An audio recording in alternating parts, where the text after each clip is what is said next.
We do so many stories around here that sometimes I can't remember all of them. People will send me an email saying, hey, Colin, remember that story from Champaign, Illinois, where this happened and that happened?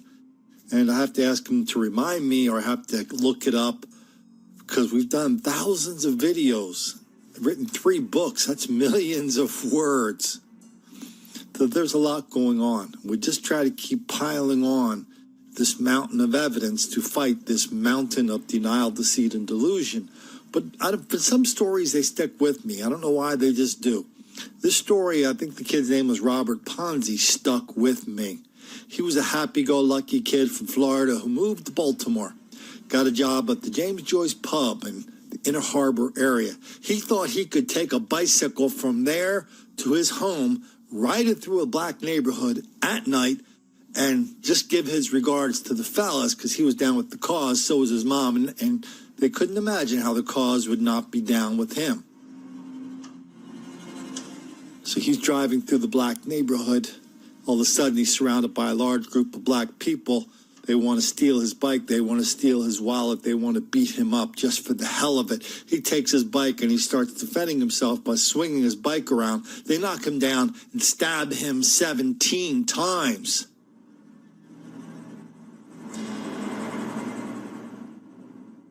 His mother, well, let's get a reminder of what that story was. And then let's see how his mom reacted, how the community reacted, and what just happened yesterday. Developments surrounding a brutal attack in North Baltimore. Police arrest a 3rd teenager who they say confessed to murdering a young man biking home from work. WJZ and Mike Shue are live in Harbor East, outside the pub where the victim worked, with details on a vigil held last night. Good morning, Mike. Good morning, Lynn. Good morning, everyone. 29-year-old Robert Ponzi worked here at the James Joyce Pub. He was to celebrate his 30th birthday this weekend with his family. Now, instead, they're looking for answers. Stabbed and left to die. Can't fathom this kind of action out of boys this age. Dawn Ponzi is trying to come to grips with a brutal beatdown that left her 29-year-old son dead. Was he alone? What was his final moments? You know, why? Saturday night, Rob Ponzi leaves work at James Joyce Pub in the Harbor East and bikes home through the Waverly community. There, he's met by a group of teens. Ponzi stops his bicycle in the area of Old York Road and Venable Avenue, and some sort of verbal confrontation breaks out. Police say that's when the group assaulted, stabbed, and robbed Ponzi. Charging documents show that the teens yell, and then they say, get his wallet, and that Ponzi tried to get them away by swinging his bike back and forth. Emergency calls shed light on Ponzi's struggle just before he dies. Critical, doesn't look good. His priority what? Not sure what hospital yet. The 3 teens arrested and charged are Antoine Eldridge, Daquan Middleton, and now Prince Green. Green is the son of a Waverly activist. Police say he confessed to stabbing the victim. You've ruined your families as well as mine. It doesn't make any sense. Doesn't show up for an emotional vigil last night. Mourning the loss of a young man who loved cycling. The Baltimore Sun had a few more details about the murder, about the way people reacted to the murder. Everybody came. This is a ritual in Baltimore where the white friends of the person who was killed all get together and reassure themselves that this is an anomaly. This doesn't really happen in Baltimore. We still love our city, and all we have to do is stick together and hope for the best. And the best will happen, because that's the way the fellas roll, because all the fellas need are some resources. So can't we just get them some more resources? Then we dial over to the killer's mom.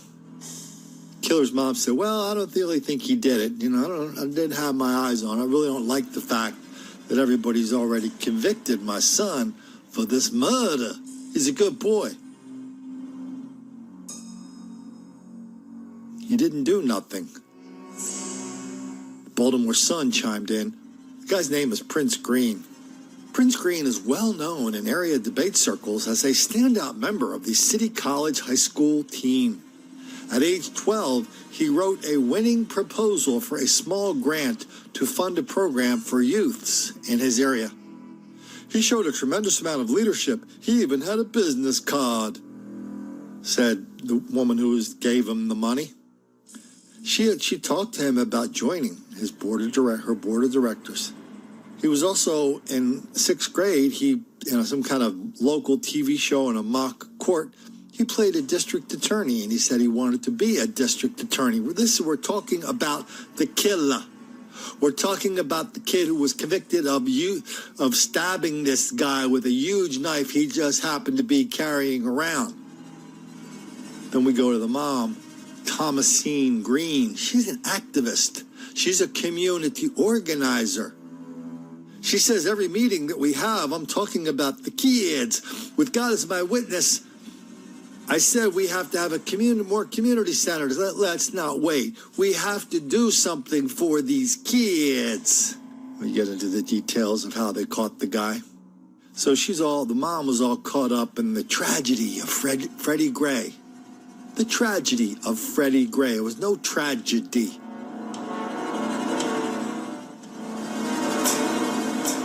But they used that as proof, the controversy surrounding Freddie Gray, they used that as proof positive that, to ask the following question, what does it take for the community to get funds for these young black males in Waverly? Of course, she said, there's no excuse for hurting other people. But but what she didn't like was a torrent of racially charged comments on social media after Baltimore police posted information. A torrent of racially charged comments basically were of this tone. This is at Baltimore's a dark and dirty and dangerous chocolate city. The people who run Baltimore do nothing but deny, condone, encourage, excuse, and even lie about the level of black criminality.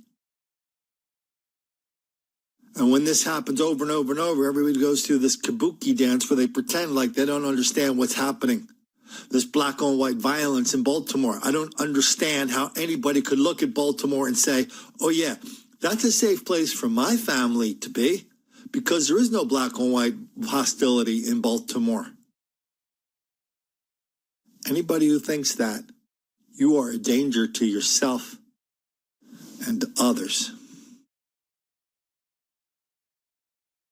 Okay, so this kid, Prince Green,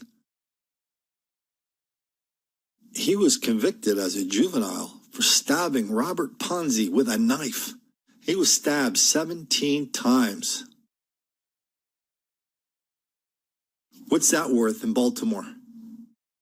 What's it worth in Baltimore if your mom's a community activist and organizer who's down with the cause of Freddie Gray? That's worth 2 years. This kid got out of jail in January. 2 years after the attack. In January, he's back on the streets. Doing it again. And the mom's going through the whole same thing again, going, oh, my son. By the way, the numbers on the mom and the son don't add up. The mom's like 66, the son's 15. So I don't know if she's his mom, his grandmom, his great-grandmom once removed, if she's his aunt, she's his cousin's mom, who the hell knows? But she's back in front of the reporters, and the reporters are scribbling as quickly as they can. Reminding everybody, well, her son probably didn't do this because you weren't there, you didn't see it, did you? Well, we had cameras on it. A bunch of black people beat up another white guy. They ran to the subway station at near the Mondawmin Mall. Sound familiar? Ground zero for the black riots in Baltimore. That's where the target's moving out. That's where all the activists came to meet. This guy's mom, Prince George's mom, was probably there at that meeting where they were complaining the target's moving out of the Mondawmin Mall. Why would anybody move out of the Mondawmin Mall? Why? Just because it's a center. Just because it's ground zero for black on white violence and black hostility and black criminality. Why would any store move out of that? We don't understand that. It must be racism. That's what they said. We did a video on that. And now the mom's going through the same thing all over again. Oh, I don't know what happened. People are already trying him before he's convicted. Yeah, okay. All right, lady. Yeah, you're going to stand behind You're going to stand behind the Constitution. You're going to stand behind due process. What's that victim who was beat in that subway? What's he standing behind? He's standing behind the promise that if he ever goes to trial, he's going to hope for a Bronx jury, a black jury that the people who tried to kill this guy, who hurt him pretty badly, those people are counting on another Bronx jury, a jury that will, believe all these fairy tales about black victimization, and they'll factor that into their deliberations when they see what they should do with these guys and sentence him to 2 years. 2 years for killing somebody. Good Lord, if you only get 2 years for killing somebody, what are you going to get for just chasing somebody around with a knife and carrying around a gun? Nothing. Because that's how they roll in Baltimore.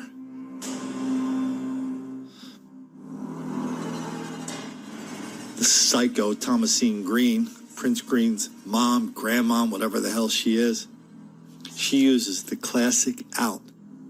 When she's talking about her son's last victim, she said, "Oh, I feel for Mrs. Ponzi. I feel for her."